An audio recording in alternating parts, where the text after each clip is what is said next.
All right, Tuesday morning, snow day potential update. It's Tuesday, January 24th, forecast for Wednesday morning. Taking a look at our um, water vapor imagery to start off today. This is basically a picture of the upper atmosphere. We're kind of just looking to examine how the modeling's doing with this big upper level low pressure, upper level low system and the jet stream to see if the models are doing an all right job with it, make sure everything is going as planned, and it is. So we're seeing this massive dip in the jet stream right now. If I can get my drawing tools to work here. So massive dip in the jet stream right here, just as forecast. So today we're going to kind of monitor that really, really massive, deep, low pressure system forming. So yesterday I mentioned that this one's a little bit different from our Sunday system because it's going to take on a negative tilt. So it's going to be kind of, the trough is going to be tilted backwards as it moves into the Ohio Valley. And basically, what that means is that it's going to be able to pull more moisture and more warmth up here from the Gulf of Mexico. So, a really strong storm system. You can actually see some thunderstorms starting to form down here in Texas already this morning. Really on the lookout for some severe weather and potential tornadoes along the Gulf Coast in here today. There's a really, really high potential. Really, really crazy wind shear, which means the wind as you go up in the atmosphere is getting much stronger and is also turning. So it's not straight wind, basically. So that wind is turning to the right um, as you go up in the atmosphere. So really potentially dangerous situation along the Gulf Coast today, but we're really concerned about our weather here in central Ohio. So moving forward on the upper level map again, 500 millibar map. This is way up in the atmosphere where our jet stream is. Stronger values down here, the reds and the purples are higher wind values, almost 100 knots, which is very, very fast. So just looking here, we're seeing kind of a slightly different solution from the GFS model than we saw yesterday. It doesn't look quite as deep. It's kind of showing a weaker system. But at this point, actually, the jet stream is really strong, but it's not showing as much of that kind of negative tilt. It doesn't seem as well phased together. We've kind of got this piece of the trough hanging back here. Let's see if I can get my drawing tool again. We got this piece of the trough hanging back here, and then we've got this piece of energy kind of out in front of it. So it's just not really well phased together. So we're going to actually not use the GFS very much for this forecast. And instead, we're going to look at some of the short range models that might have a better handle in this particular time frame about what's going to go on. So let's first take a look at the NAM, and we'll just go straight to first off, look at this upper level. And this one's a little bit stronger with that trough. It almost phases that one piece of energy we were looking at up here. Almost phases this one with this one. Not quite a complete connection with those two pieces of the trough. A little bit stronger than the GFS, which could have a pretty big impact on the end of our forecast here. So let's just go ahead and take a look at the surface because that's what most people care about, not the upper levels. And if we take a look at the surface map, we're going to see, again, a similar picture to what we saw yesterday with a couple key differences.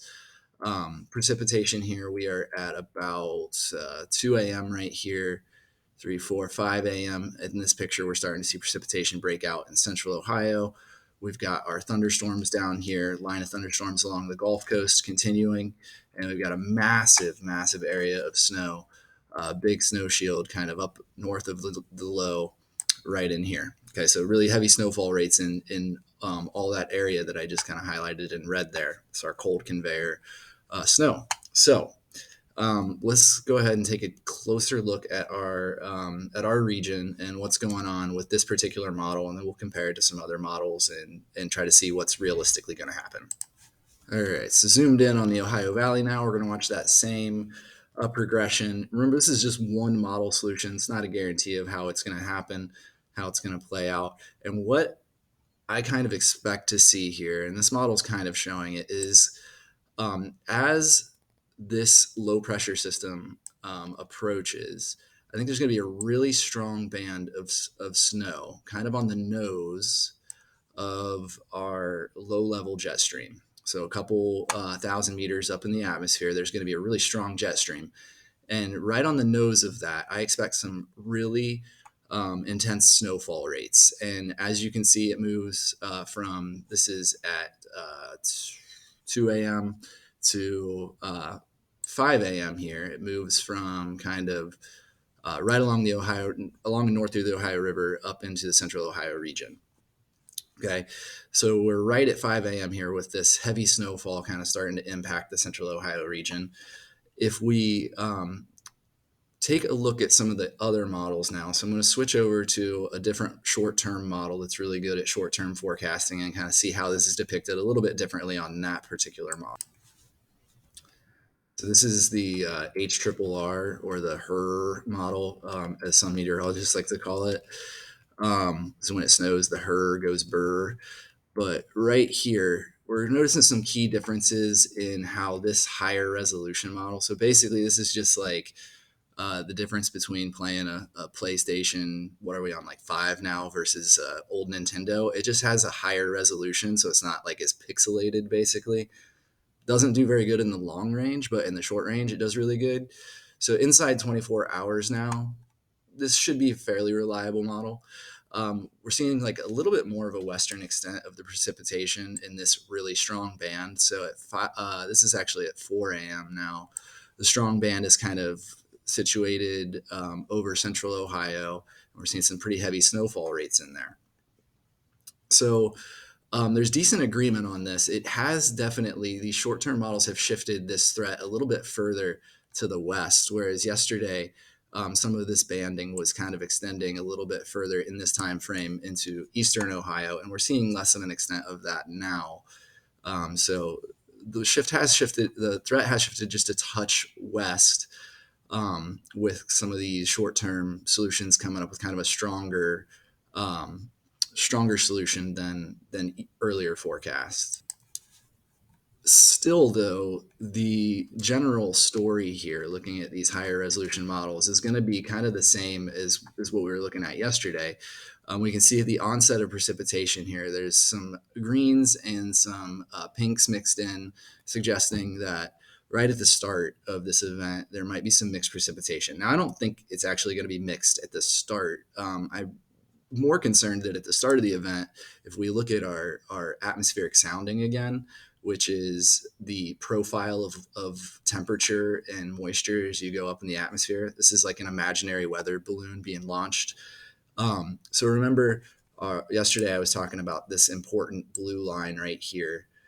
Temperature on this weird diagram is diagonally skewed, which is really weird, but basically everything on this side of the blue line is frozen. It's below 0 degrees Celsius or 32 degrees Fahrenheit. And on this side, it's melted. So you can see this giant layer of right here of the atmosphere that is above freezing. So really my thinking with this at the beginning of the event is that because of this dry air right here, some of this precipitation won't make it to the ground, and that dry air might actually have an effect too, where the snowfall might be able to overcome this warmer layer in the bottom of the atmosphere. So it might just fall as snow. And this model is actually predicting that. If you look down here, it says snow. So it's not predicting it as rain, even though it's showing it as rain in the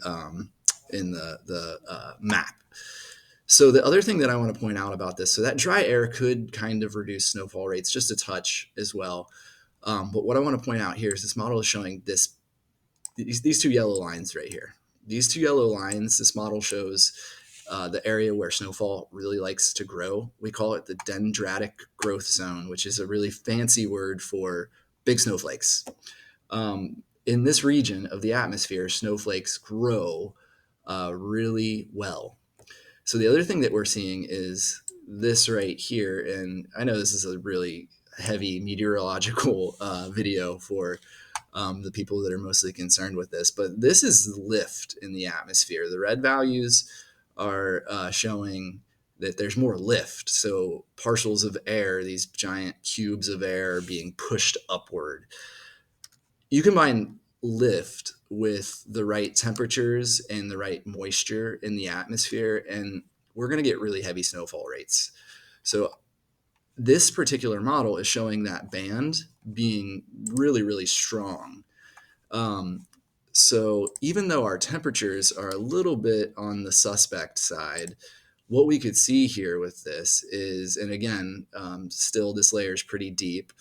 It's, again, the red bars line up really well with that layer. So we're seeing moisture really being lifted well into the atmosphere. Let me clear off my screen. And I've advanced this. So now we're looking at like right at 4 a.m. And one thing that we notice is the entire red line here, which is the temperature as you go up in the atmosphere way above the earth, is now on the left side of that blue 0 degree isotherm. So everything in this particular model at 4 a.m. for the Columbus area is now freezing, and it's still showing that our precipitation will be snow. So I think that this really brief period of heavy snow could really work out in our favor. But what I do want to point out is that it doesn't take long after this is 5 a.m., 6 a.m., 7, 8, 9 a.m. We're really getting well above freezing at the surface here. Sleet, everything, this model's predicted everything in the Columbus, Franklin County region is basically turned over into sleet or freezing rain or maybe just plain rain at this point. So I'm thinking this is a pretty accurate depiction. If we go back to that other, so another short range model, we're going to see a very similar thing here with precipitation starting as really heavy snow around 3, 4 a.m. Again, look at how messy this is, though. So we do see some pockets of freezing rain, some pockets of just plain old rain, and some sleet. So it's really going to be dependent on how heavy the snowfall rates are. Heavier snowfall rates, again, though, check this out. Like right here, long red lines line up right here with this snow growing region of the atmosphere. That means that we're going to have really, really good snow growing conditions right around 4 or 5 a.m. So that seems to be a net positive for our chances of a snow day tomorrow.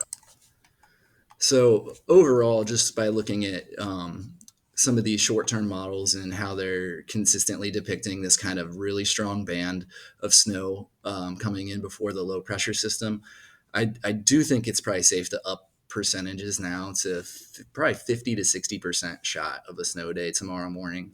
Really, again, the things that could cause this to not happen would be if some of this low level temperature advection, that means that the warm air in the lowest levels of the atmosphere, if it gets here a little bit early, 3, 4 a.m., and we're looking at temperatures at the surface that have warmed up a little bit too much, we might be looking at some sleet. We might be looking at some freezing rain.